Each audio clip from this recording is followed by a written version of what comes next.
Morning students, welcome to my YouTube channel Ashok coaching classes.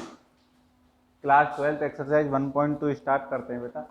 ये कह रहा है so that the function f R to R defined by f x is equal to 1/x is on 1 and on 2 where R is the set of all natural real non zero real number is the result true if the domain R is replaced by N with codomain being same as R. ये कह रहा है एक function है हमारे पास f x is equal to 1/x और ये आर से आर में। पहले देखिए ये इसका बेसिक्स कुछ सीखते हैं आज। अगर ये लिखा हुआ है तो इसका मतलब ये क्या होता है, डोमेन। ये क्या है, कोडोमेन। जो हम डोमेन क्या होता है, इनपुट वैल्यूज। सीधी सी बात है, इनपुट वैल्यूज। रेंज क्या होती है, जो चीज हमें मिली उसे हम क्या कहते हैं, रेंज। अब ये डोमेन रियल नंबर तो है, नॉन जीरो रियल नंबर, यानी कि इसे हम कर सकते हैं आर डैश। यानी कि आर डैश का मतलब क्या है, आर माइनस जीरो, कि इसमें से जीरो हटा देंगे। क्यों हटा देंगे, क्योंकि इसका जो फंक्शन है ना 1/0 का मतलब है नॉट डिफाइंड। बात समझ आई आपको कि 1/0 का मतलब है नॉन डिफाइंड, नॉट डिफाइंड। इसलिए इसके डोमेन में जीरो नहीं है। अब 1 और ऑन टू की बात करते हैं। अब आपकी समझ अब मैंने ये बता दिया डोमेन, कोडोमेन और रेंज क्या होती है। रेंज होती है आउटपुट वैल्यूज। 1 और ऑन टू की बात करते हैं। 1 क्या होता है, देखिए f(x1) इजकल टू f(x2)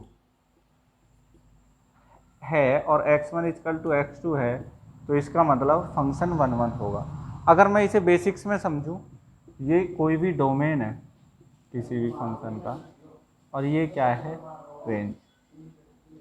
मान के चलिए ए बी सी डी है, 1 2 3 4, तो एक वैल्यू डालने पर अलग अलग वैल्यू मिलती है। ये आपकी 1 मैपिंग है, 1 मैपिंग। इसका ए का 1 के साथ, बी का 2 के साथ, सी का 3 के साथ, डी का 4 के साथ, यानी कि सब सिंगल सिंगल। सही है ना। ऑन टू का मतलब है कि अगर किसी कोडोमेन एंड रेंज, कोडोमेन और रेंज आपकी इक्वल हो गई। अगर कोडोमेन और रेंज आपकी इक्वल हो गई तो इसका मतलब क्या होगा कि वो फंक्शन आपका ऑन टू हो जाएगा। कोडोमेन क्या होता है, ये कोडोमेन। रेंज क्या होता है कि जो हम इनपुट वैल्यूज डालते हैं, जो आउटपुट वैल्यूज मिलती है हमें, उसका collection. Collection of all output values is called range. Collection of all input values is called domain. सही है। अब चेक करता हूं मैं कि ये फंक्शन 1 है, ऑन टू है या नहीं है। देखिए f(x1) is equal to f(x2). f(x1) क्या है आपका 1/fx, क्योंकि आपका f(x) क्या है 1/x। 1/x1 ये हो जाएगा 1/x2, cross multiply x1 is equal to x2। इसका मतलब फंक्शन इज 1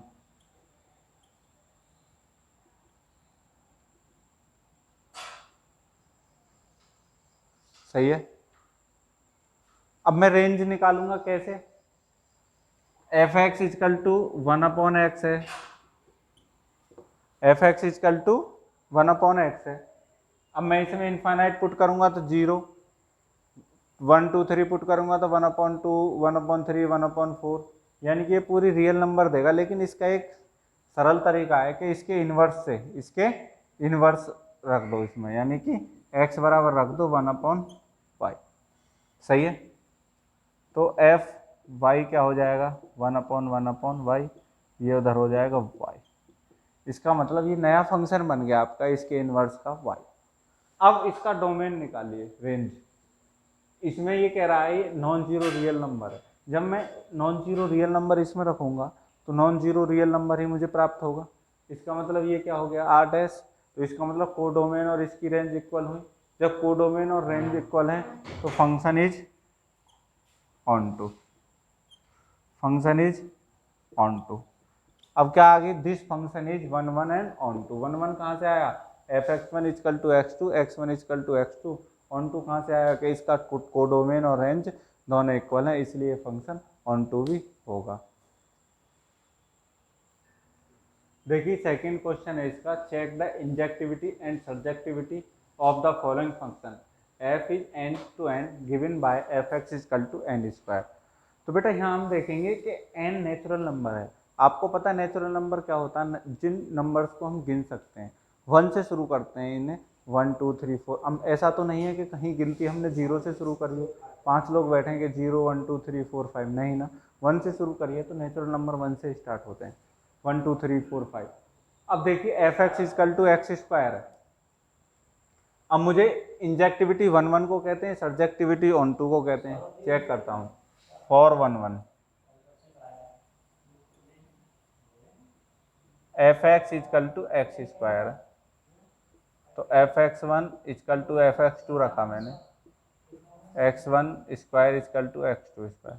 जब मैं पॉजिटिव नंबर डालूंगा तो ये x one is equal to x two हो जाएगा, 1 के लिए 1, 2 के लिए 4, 3 के लिए 9, तो इक्वल टू हो जाए, क्योंकि माइनस का नंबर इसके डोमेन में ही नहीं है। अब मैं फॉर ऑन टू के लिए क्या करूंगा, देखिए इसका कोडोमेन क्या है, नेचुरल नंबर। अगर मैंने देखिए 1 डाला तो क्या देगा, 1 का स्क्वायर 1, क्या डाला 2, 2 का स्क्वायर 4, 3 डाला 3 का स्क्वायर 9। ये तो इसका डोमेन है 1 4 9 60, लेकिन इनके बीच का नंबर 3 में मान लूँ 2 मान लूँ, यानी कि 2 belongs to natural number but not in range of f x is equal to x square where x belongs to N. यानी कि n जो है, दो n नेचुरल नंबर में तो है, लेकिन जब मैं नेचुरल नंबर की बात करता हूँ एक्स स्क्वायर के टर्म में तो नहीं आता। क्यों, क्योंकि 2 जो है वो √2 का स्क्वायर होता है, √2 नेचुरल नंबर में है ही नहीं। तो इसका मतलब इसका जो कोडोमेन है और इसकी जो रेंज है वो मैच नहीं कर रही। इसका मतलब क्या है कि this function is not on to.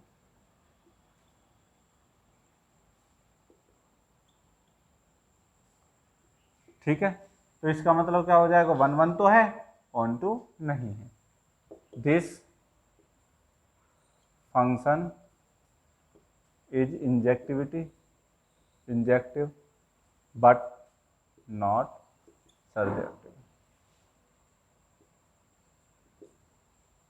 अगर मैं आपको एक चीज और दिखाता हूं यहाँ, कि अगर मैं इसका डोमेन चेंज कर देता हूं तो ये फंक्शन किस हिसाब से बदलता है। अगर मैं यहां कहूं डोमेन आपका z कर देता हूं, क्या कर देता हूं, z फॉर इंटीजर। अब तो z -1 -2 आ जाएंगे, इसका मतलब एफ एक्स वन इतना ही, f x one is equal to f x two, x one square is equal to x one square. अब एक्स वन और एक्स टू आपके इक्वल नहीं होंगे। क्यों नहीं होंगे एक्स वन और एक्स टू इक्वल भाई, इसमें तो माइनस के आएंगे, क्योंकि माइनस के 1 का स्क्वायर भी 1 होता है और 1 का स्क्वायर भी 1 होता है। माइनस के 1 का स्क्वायर भी 1, 1 का स्क्वायर भी 1। तो ये दो डोमेन के लिए सेम आउटपुट दे रहा है। इसका मतलब क्या हुआ, अब -1 और 1 तो इक्वल है नहीं कि x one square equal to x two square. तो इसका मतलब ये है कि जरूरी नहीं है x one x two equal हो। तो इसका मतलब this function is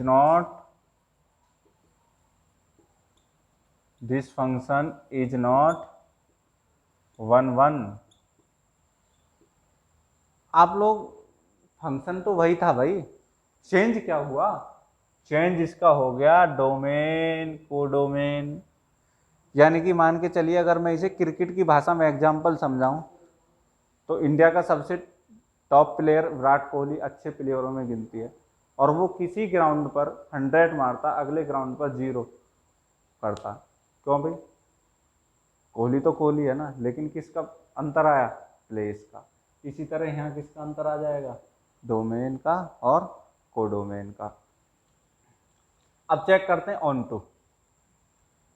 on to कैसे चेक करेंगे, फिर वही फंक्शन है आपका एक्स स्क्वायर, रेंज निकालूंगा मैं इसकी, 1 डाला मैंने 1 आ गया, 2 डाला 4 आ गया, अब -1 डालूंगा 1 आ गया, -2 डाला 4 आ गया, 3 डाला 9 आ गया, -3 डालूंगा तो भी 9 आएगा। अब ये इंटीजर्स तो हैं क्योंकि 1 2 3 4 नेगेटिव नहीं है, एक तो ये नेगेटिव ही नहीं है, इंटीजर्स नेगेटिव होते हैं, फिर इनके बीच में 1 और 3 4 के बीच में कुछ है ही नहीं, तो क्या हो जाएगा, इसका कोडोमेन z है और रेंज इसकी 1 4 9 आएगी जो नेचुरल नंबर्स के लिए आती थी, इसका मतलब ये बराबर नहीं होंगे, इसका मतलब क्या हो जाएगा, this function is not onto. बात समझ आई आपको? तो बेटा आपको एक्सरसाइज 1.2 का क्वेश्चन नंबर 1 और 2 के 4 या 5 पार्ट्स हैं, आप इनको कर लीजिएगा, आपको अच्छे से 1 1 on 2 समझ आ जाएगा। Thank you.